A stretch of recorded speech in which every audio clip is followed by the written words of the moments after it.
into Halloween season, and as such, I thought it would be a great time to circle back to some of those Amazon original scary story collections. And one of these is going to be the Creature Collection, a series I originally passed on when it first released in 2023. I don't know, I like a good creature story, but at the time, like, none of those names meant a lot to me. I think the only person I recognized was Paul Tremblay, who I had read something from in another collection and not enjoyed. But it's 2025 and I'm back and ready to look at this with fresh eyes. As always, we'll do a review of each individual story, we'll evaluate their position in the collection, and we will also see if it fits the prompt, with the creature features prompt being spooky tales to keep you up all night. So I'm thinking about this like if we were all sitting around a campfire telling ghost stories, does this fit that vibe? As an extra bonus point, since it is the creature feature, I'm going to be asking if each story incorporates a creature of some kind and whether or not I like its choice. Starting with The Pram by Joe Hill. So Joe Hill is my Sally Hepworth of horror discovery of the year. I almost wish I didn't like his writing because I was so resistant to picking up his books and reading them. But The Pram, much like Jackknife, which I read previously, is really amazing. Maybe even better than Jackknife. It has this grounded element where Hill describes landscapes in a place that I've traveled to before, so I felt like the description was real and grounded and added this extra weight and reality to the short story for me personally. And he also writes these relatable, fully rounded characters in his stories. But to incorporate a cult element and to focus in on sin planters is something that's 100% my vibe. Because sin planters sound a lot like sin eaters, which is a real religious practice that I've always found fascinating. But like taking it that extra step and making up something that sort of sounds like it and is a little bit related gives Hill a little bit more freedom to explore something occult and supernatural while not tying it directly to something in the real world religious-wise. And I love that too because the sin planters end up being more connected to nature and ley lines and power, and I love that sort of like break apart from like a traditional Christianity or like traditional religious structure into something that's sort of like more amorphous and more unknown both to the characters in the story and probably for most readers as well. And of course for me, the mention of ley lines says fae, which brings in like this magic, trickster, bargaining kind of element, which I love in stories and also I think speaks well to what actually happens. Like it doesn't directly foretell the end of the story, but it does give us like a little hint, a little idea of where we're going with it or what might be going on. And I like that kind of teasing clue, but still leaving the ending to be kind of like a surprise. Also, I love the perspective of a father mourning a lost child instead of a mother. I just feel like it takes two parents to actually conceive a child. Both of them are probably very excited for like this upcoming addition to their family. So losing a baby doesn't impact just the woman, it also impacts the man, and it's not something I feel like it's explored enough in literature. And I like too how this guy seems like a really supportive, loving husband. He understands that the stillbirth is having a profound effect on his wife, and he really wants to support her like a loving and caring partner would want to, but because of that he's sort of like shoving his feelings on the back burner, and by supporting her decisions and her feelings in some way he's like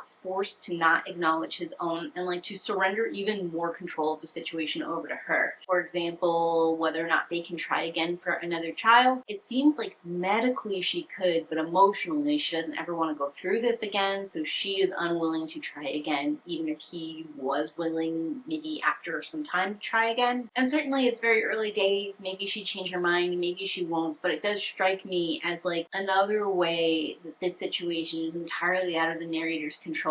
Another way he's being asked to like support his wife and maybe not fully talk about his own feelings or experiences, not like even acknowledge his own wants or desires or what this means for him as well as his family as a whole. And then on top of all of this, he gets long COVID and actually loses his sense of taste and smell. That's awful. I'm one of those lucky people who hasn't got COVID and does not want to, mostly because I'm terrified of exactly this happening. Like, I really love eating, so losing my sense of smell and taste would just be the worst. But like other forms of long COVID are also not fun, being easily winded and that kind of thing. It's all just stuff that feels so debilitating and happens super randomly And for it to happen to him at this time when he was already suffering just sucks so much. So this man has single-handedly pushed his entire family through this most recent tragedy, and he's still like trying to keep spirits high. And I think he's finally got to a point where he feels like he can pause in the process and think a little bit about himself and his own internal emotions and landscape, which for his own sake, I was sort of hoping this walkway was manifesting something for him and creating a catharsis, even though I knew I was reading a horror story, and therefore this can only be some kind of monster evil he's building. But he's so well characterized and set up in such a short time that when he starts going aggro on his wife and he starts being uncharitable and unpleasant to her, we as the audience know this isn't like him. We know something is wrong with him. This isn't just like bottled up frustration or emotion or something like that. This is a like transformation of personality that's definitely supernatural and being influenced in some kind of way by the Pram and the baby. And this is important because when he makes that heel turn, he is borderline violent and thinking about doing awful things to his wife. And that could really like take a reader and set them against our main character and sort of make us realize that he's dangerous and that, you know, we're worried for the wife instead of worried about him. So there's like a very delicate balance I think Hill has to make characterization-wise of like establishing who this man is, establishing the transformation that's happening as he keeps walking the Pram back and forth along the ley lines, and making it scary and intense and different enough that we know it's something going on, but not so scary and intense that we think like, oh my goodness, this man's a danger to the remainder of his family. Which sort of leads us to the end. I feel like there is a lot of unanswered questions at the close of this story, but that actually makes it better instead of worse for me, because who or what is in the Pram, what becomes of it, what becomes of the wife, whether or not this man's gonna survive, although the answer there is probably not. It's just like all up in the air and dangling, and it's stuff that you can think about. Because like it seems as if the guy who owns the goods store, all the women around him are daughters that are a result of him taking the Pram up and down the ley line. And they're all like normal ass people, you know, who talk and have thoughts and feelings and emotional ranges that are similar to humans. But this baby was like so monstrous and like ate this father up. So is that because he built the baby out of resentment? Were these other children not actually born by the goods trailer, but born by various people doing the Pram thing who bought this house? And it's just like a whole internal deal with the sin planters. Is every single member of this sin planter order like birthed in this way? As far as spooky tales to keep you up at night, I think this works. There's just so many good atmospheric elements. There's a bunch of different angles of creepiness. There's this mourning and loss and sorrow that's very real and grounded. The supernatural creepy baby thing that kills the father is great. It's biblical and demonic and a little bit fae. It's just tapping into all of these different like cultural elements and pulling it together to be something really unique. I don't know that you could do any better than this as a start. Rolling me into Ankle Snatcher by Grady Hendricks. This is the first Grady Hendricks I read where the protagonist is a man, and that sort of like got me perked up right away, because some of the issues I take with Grady Hendricks is how he characterizes women. It's not necessarily bad or unrealistic or stereotypical even. So far, and I haven't read all of Grady Hendricks' work, so I may just have cherry-picked a couple that have the same kind of female protagonists, but who that protagonist is like a little bit overwrought, overly emotional woman, which is fine. That's like a real person and works well in horror, but I feel some kind of way about a 52-year-old man always writing female protagonists this way.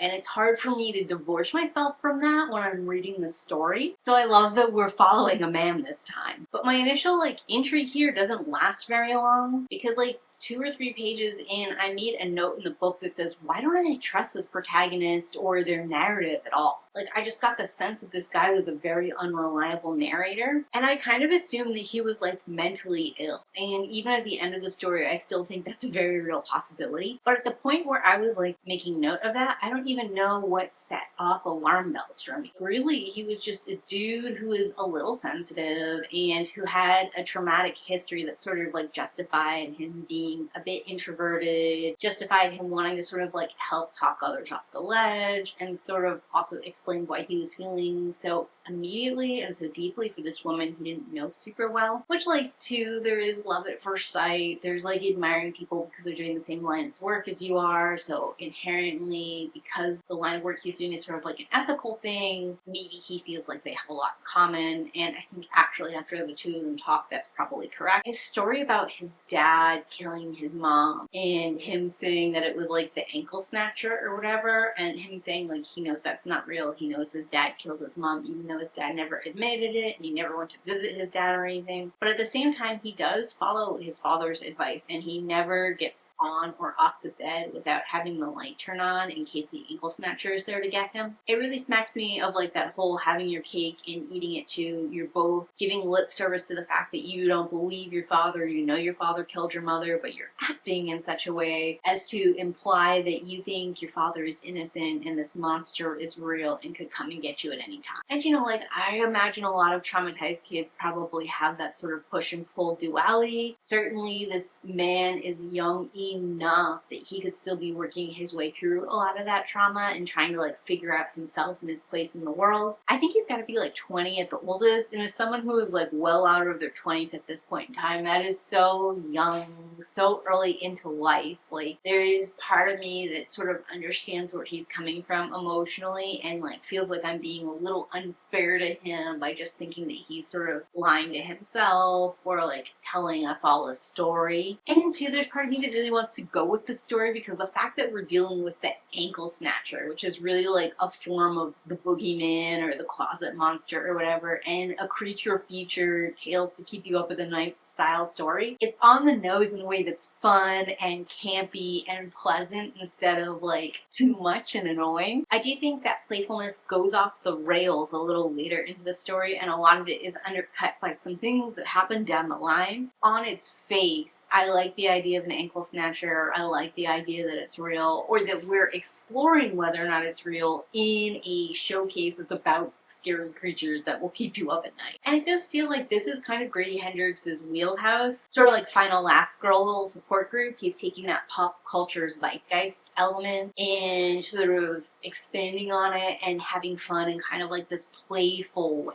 And to that end, I do want to give credit to Grady Hendricks because it does feel like he's trying to do something in his stories that's kind of like larger and related to what we already know about these tropes or these kind of creatures. But just like Final Last Girl support group ends up being a little bit of a garbled mess where I think he just gets too caught up in the sauce to execute. And like how I think the blanks had a point it was trying to make too about how bad things can happen to people on vacation, and like sort of asking how much we should risk to have these special family memories and to give the most precious parts of our childhood experience onto our children. But again, this one falls really flat because no one with half a brain cell would do what this family was doing. And here with the ankle snatcher, a little bit I started to feel really uncomfortable because what it felt like the big meta thing is that like this ankle snatcher and other kinds of like closet monster, urban legend sort of creatures are meant to explain away a lot of violent crimes that men perpetuate. It's not really them that are killing women or doing these heinous things, it's some variation of the boogeyman. And whether you read this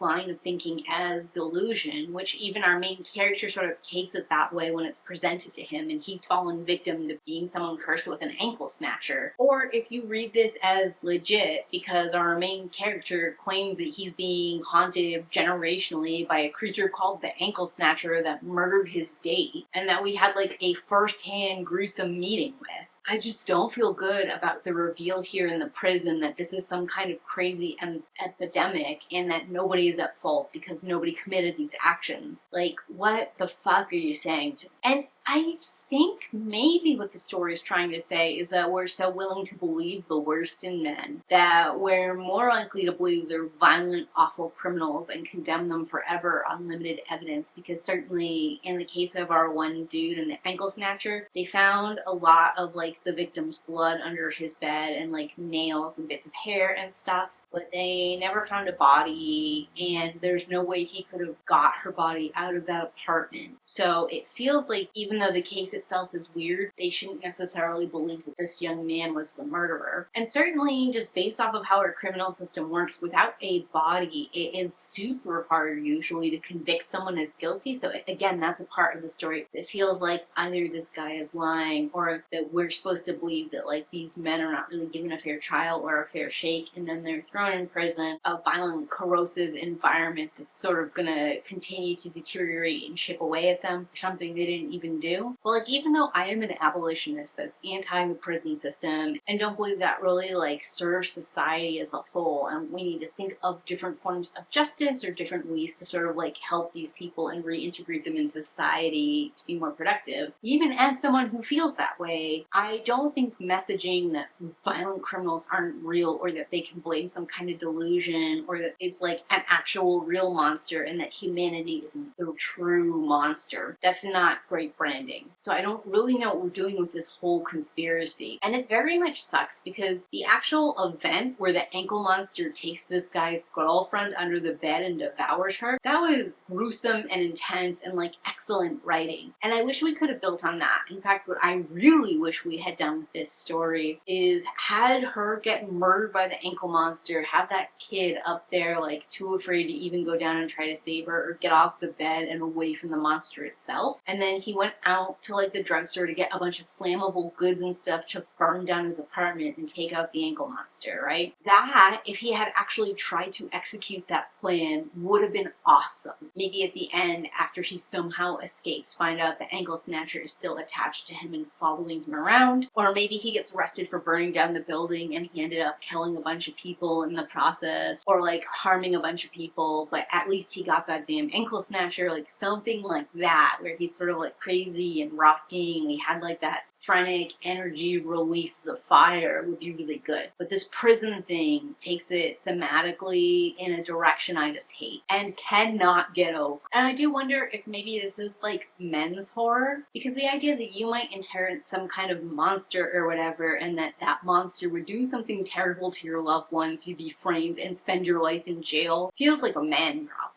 You know, like, I'm over here on the girlfriend side. She took a chance on this guy. She felt like they had a genuine connection. They spent a night together and she was brutalized and eaten alive. That's like the woman fear. Okay? So a lot, like, this whole scenario to me feels like those guys who are like, I can't say anything anymore or I'll get canceled. Like, everybody is so sensitive all the time. That's sort of how I see this line of horror and this appeal that it's not me, it's the monster that's following me around. Rolling us to It Waits in the Wood by Josh Malerman. This story was awesome. Again, it's another one of these shorts that just get all of the details perfect. It's got sort of like this urban legend, fairy tale, kids kind of whispering in school kind of legend sort of aspect to it, about like a troll that has no face that abducts and murders people so it can take its face. It's hiding out in the woods by this random bridge to nowhere. I just love all of that kind of like spooky, ghostly kind of stuff, and where everyone has like a little bit of their own spin on the story, but there are a couple elements that are always the same, and that's what makes this one girl believe it might be a possibility. And part of why she cares so much is because she believes that this troll might be what's holding her sister, someone who disappeared in these woods several years ago now.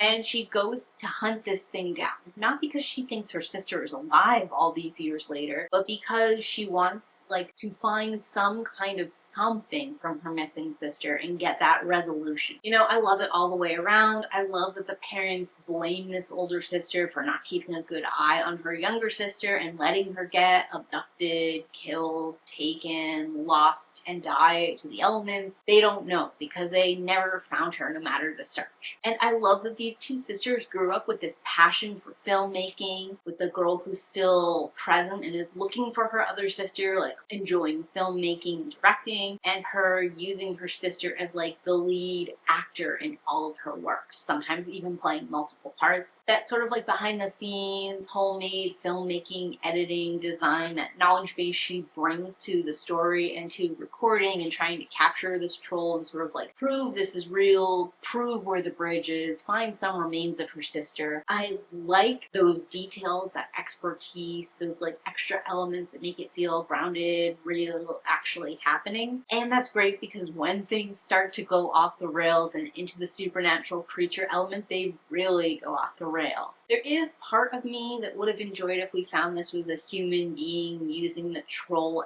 element as some kind of like legend that hides their own nefarious evil, but I understand that wouldn't necessarily jive with the creature element. And there was part of me when she finds her sister alive and relatively unharmed, continually repeating, he'll try to trick us, he'll try to trick us, he'll try to trick us. I would have really loved if that had been the troll and the faceless being had been her sister, mostly because we had spent so long with that girl insisting the troll would try to trick them, and it didn't feel to me as if there's much trickery involved, so much as like direct intimidation and scare. But I am a sucker for a woman alone in the woods trying to prove something, especially if she's trying to prove a supernatural thing, find evidence of like a friend or a sister who'd been taken. Anything like that is really sort of my jam to start. The fact that she actually brings her sister like back from the dead all these years later and is in the car driving away with her, that is triumphant and happy and great, and I don't think it takes away from the terror of what this creature is, what her sister endured, or the fact that they ended up leaving the most recent missing girl down in a pit and they're gonna have to try to like lead police back to her if they want to try and save her too. And like because this story leads in with like there's a scary thing stalking the woods, you'll know you're too close to it if you find like this bridge to nowhere and you better like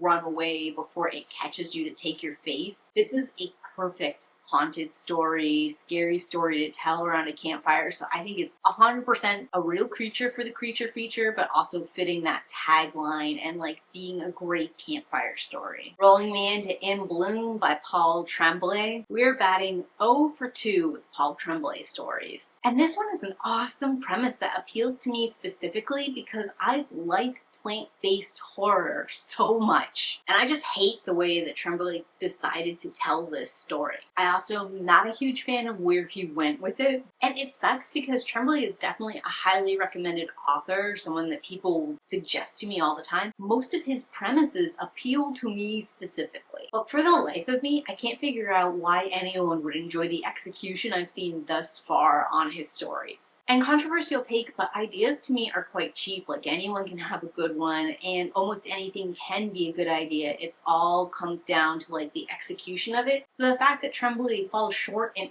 executing that idea, it says to me he's a bad writer, period. And I really don't understand how he makes a living at this. But like the basic premise of this story is that the algae bloom is really bad this year, and it was really bad some 30 years ago, so this interviewer, reporter person is going to interview a specific person who witnessed the last really bad bloom. It's like a partial reoccurring issue because of climate change, and it's like partially dangerous because the algae bloom is basically the happening, but in the ocean. And again, it does suck because I like the idea of the happening, and I like the idea of it being algae specifically because algae as a plant has some characteristics that are kind of like animal-like about it just from the jump. So it feels like this great hybrid thing that could like rapidly evolve and change and could take on aspects of both animal and that could be really creepy and terrifying. And there is like some okay description for certain parts of the scene or certain aspects of what's going on. I think possibly it could have worked better as a novel, and instead of having flashbacks, it being like a straight linear narrative where we have like some jumps in time. I also think it would have been better if the old guy had just been the protagonist instead of the interviewee. And I think it also would have been better if we had like established a little bit more world building wise, because there are some things about the bloom, how common it is, how common this 1972 event happened to be. Pretty sci-fi, out of this world sort of stuff. And on top of that, like this old guy is acting like he might still have some leftover telepathy or supernatural something as a result of his prolonged contact with the bloom, and all of that just could have been explored better and fleshed out more in a novel scenario, especially if he'd been the main character. And I think it is arguable a little bit about whether or not this one even classifies as a creature feature, because the bloom itself might be a creature and might not be. Apparently it causes hallucinations in people, and the only one who witnessed the creature aspect is this one dude that we interviewed, and whether or not he actually witnessed that or that's a hallucination is up for interpretation,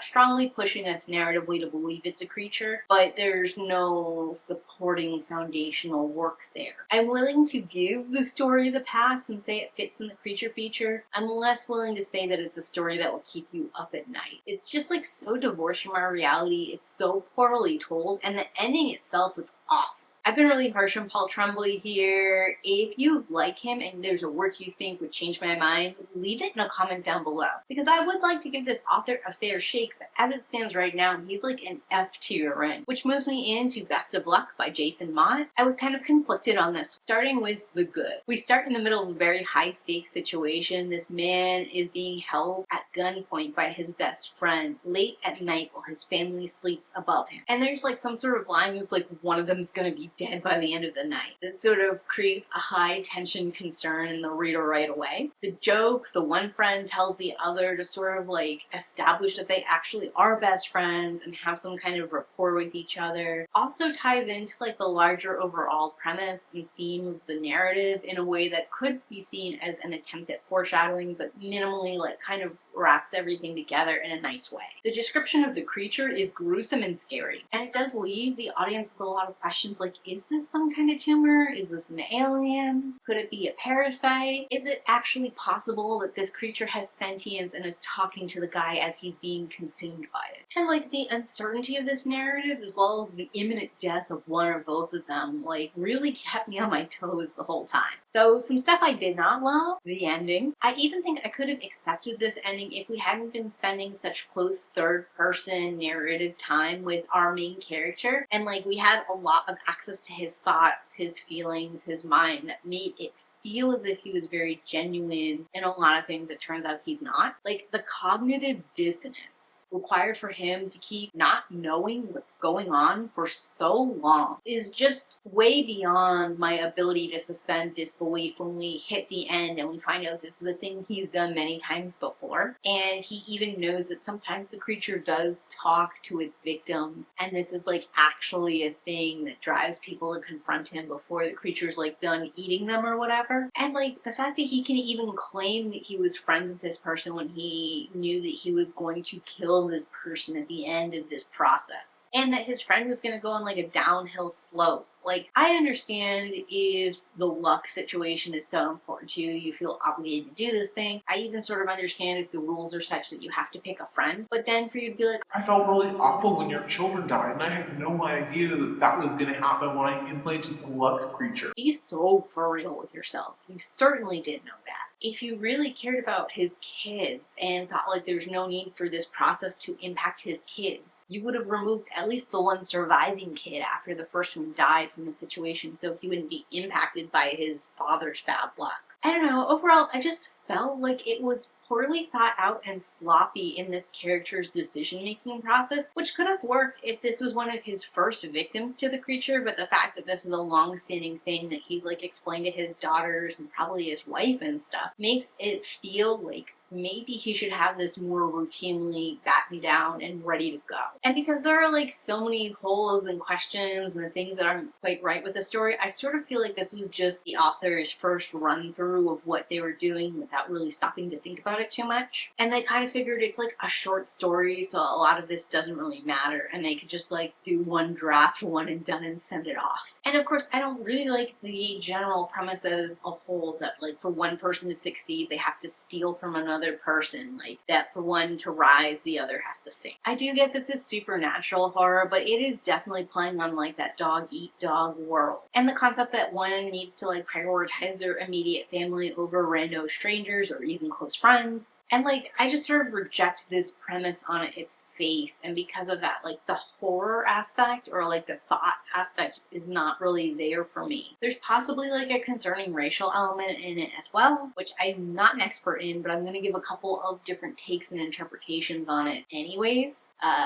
Your choice of interpretation or take or feeling on it is your own. But because the subtext here is that Barry is only successful because he's stealing somebody else's luck, not like as a result of his skill or ability or hard work, it sort of like reaffirms that racist stereotype that like affirmative action is the only way that people get ahead, and that affirmative action doesn't, you know, take a diverse pool of qualified candidates and make sure that we're being inclusive in our hiring practices, but rather it takes someone who is unqualified or less qualified than another candidate and selects them in lieu of someone who would be more qualified or equally qualified of a majority skin tone or a majority background in general, which FYI is not how affirmative action works, but it is just like this stereotypical idea, and it's sort of like circling me back to it with the way this monster setup is. Now that said, I do see there's potential for like a larger inter-community conversation going on in the piece. It's not related to this affirmative action viewpoint, more like asking what is Black excellence, what does it look like, what does it mean, what does the community as a whole have to sacrifice to get one person to be successful, and how does that success get paid back to the community. And also I would say that folks have the right to just tell a horror story with any skin tone they want and not necessarily be forced to think about larger race implications all the time. And also, I think there could be an aspect of class commentary in the story, how wealth, more than any other fact, sort of like determines who your community is. Like that study that says like the 1% billionaires have more in common with each other irregardless of country, and therefore like have more loyalty and camaraderie among themselves and less patriotism or desire to help their country or their local community. And like in the same way, Barry is living in his hometown. This is one of his childhood best friends he's known forever, but he is more interested in like hobnobbing it with rich people, getting ahead, continuing his success, than he is about giving back to the local community or relating to people that he has known since he was a kid. And if you do look at this from like a class structure kind of perspective, there are messaging elements from it that I really actually like a lot, because it's sort of like tracing that horrors of capitalism kind of notion. And I definitely think a longer piece, it could have clarified, drawn some of these elements out, and like sort of honed in and specified on what it was trying to say and how it was saying it. As it stands right now, it's entirely possible that some of these thematic readings I've picked for the story are a huge reach that lean heavily on my like personal experience and worldview, and are not so much about what's actually in the text as it stands. As far as spooky tales to keep you up at night, this one is a little bit flat for me, as the horror is so like specific. It's not like something I worry about happening to me or happening to my friends. But I do think there is like a little bit of like Black Mirror appeal to this story, as like the child comes down and you think at first maybe the monster's going to attack the child, maybe the child's going to be horrified by all the blood and viscera everywhere, and instead she like goes right to her dad and is like excited to see it, excited to be part of like finding a new host for it and like ensuring their family continues to have good luck. There is something scary about that part specifically that I think actually works well at the ending here. Someone being selfish or someone choosing their family over their friends is kind of like, okay, fine, but the fact that you can sort of train this disinterest in anyone who's not part of your family into a child so young and actually make them feel like proud and excited to continue on this tradition, that's a little chilling.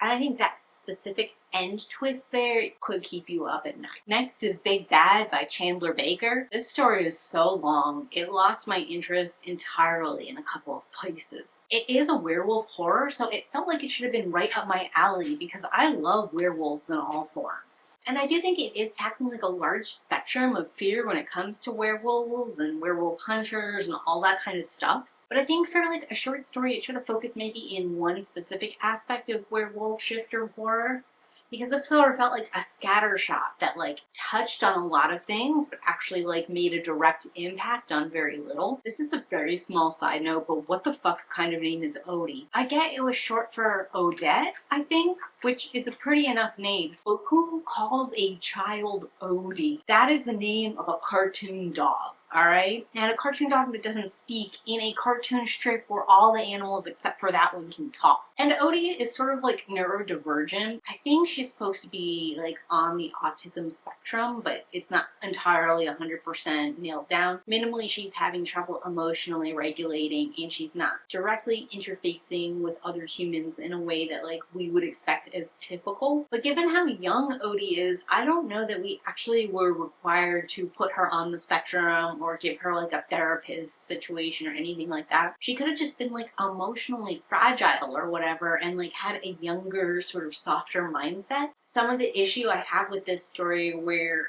her neurodivergence becomes a point of contention wouldn't exist so much. Like, I really don't like how this story implies that she is neurodiverse and then implies because of that, that's how she knows the random wolf that's in their living room is their muff. And then that thought plus the fact that her father generally doesn't cope well with her being like different than a normal child makes her choose her mother over her father and then not be so upset, it seems like, when their father gets murdered in front of their eyes by their mother. And then on top of all of that, Odie gets infected by a werewolf bite, which is going to further isolate her from her peers down the road. And it's also going to drive like a more significant wedge between her and her older sister. And it already feels like the two of them have a super strained relationship. So I just don't see this going well for them as a family down the line. I also think we definitely bounce from one person's head to another person's head way too much for a short story. And we get scenes from so many different people's point of views that kind of like overlap and echo, and it all sort of beats around the point. And I didn't find it like clever or cute. I found it like exhausting. And past a certain point, it really felt like every single person's perspective was unreliable for this reason or that reason or some other reason over here. So like because of that, I never felt like we were on solid ground, and not in an enjoyable horror kind of way, just in like a frustrating, I don't know what's going on or why it's happening kind of way. And like an example of this is by the time we find out about Mason, I've already decided that I don't trust the father and I don't trust the mother. So when the father says that like the mom killed Mason, it's sort of implied it's a werewolf attack. And when the mom says that she killed him in a car crash, I don't know if she's lying to the girls to make her feel better or if that's actually what happened and the father just counts it in like her werewolf kills because a death is a death. And that makes it impossible for me to know how I feel about the situation or how I feel about this mom as like a werewolf and living with these kids. The husband is a portrait of the overconfident masculine prowess of a man and the danger they find themselves in when they finally figure out they've been outclassed. Part of me feels bad for him because of that, but part of me is also like, why did you ever think this could work, my guy? And I don't know what the hell is going on with the mom. Is her begging to get locked up like another symptom of her like camp therapy? Like, can she not control her moods and emotions? Is that her wolf like coming out and like trying to be free and able to run? Does she actually believe she's not a danger to anyone? Was the plan to kill the dad all along and take the kids on like the run after this fell through? And most of all, because we don't know how she killed Mason, we don't know if June is going to be saved when June inevitably decides not to say anything about their dad's murder to keep the family together, which is a totally unfair amount of pressure to put your child in. Like, the mom should turn herself in at this juncture just so that June doesn't have to deal with that kind of decision the rest of her life, one that she can only regret no matter what choice she makes. I mean, this is a hard one for me to rate because it's not like I wasn't invested. Obviously I was. This is why I remember all these details and want to know what's going to happen to all these characters and what all their original points were. But I was never actually scared. It was always like there were way too many things happening at once. My primary goal was more like keeping everything straight and trying to figure out what was going on and who I could trust, and less like actually investing in the characters and fearing for them or feeling like there is tension or stalking or anything like that going on. Going off the reviews for this one, I have to assume I'm in the minority here, but for me this isn't a spooky tale that kept me up at night. This was just a sad story. Part of me could feel really bad for everyone involved, excluding including the werewolf hunter, like fuck that guy. I mean, I guess he was trying to do his best, but realistically, if instead of murdering werewolves when he found them, he like offered them help being contained and keeping the disease at bay, he'd probably get a lot more responses, people actually coming to him, asking for help, being proactive and preventative, instead of him like coming in and being reactive after there's a werewolf killed. Plus, if he hadn't showed up that night, I think the events of the evening would have gone entirely differently. So he's sort of like responsible for his murder, the dad's murder, and endangering those kids / infecting Odie. Just general food for thought for anyone who's ever claimed they want thing X to stop and are trying to do it by outlawing the thing instead of trying to figure out why people are doing that thing and what they can do to help support those people so that they don't need that anymore or want to do that anymore. So wrapping this up, there are 2 really good stories in this collection, and the rest I feel are a bit more of a mixed bag. These might all be from more well-read authors in the horror genre, but I think it also hammers home how mixed a bag horror is in general, where what's tense and scary for one person is silly and annoying for somebody else. But let's talk about it in those comments down below. What authors would you include in Amazon's next original horror anthology set of stories? And if you got this far, the secret emoji will be some kind of monster in those comments down below. As always, keep reading.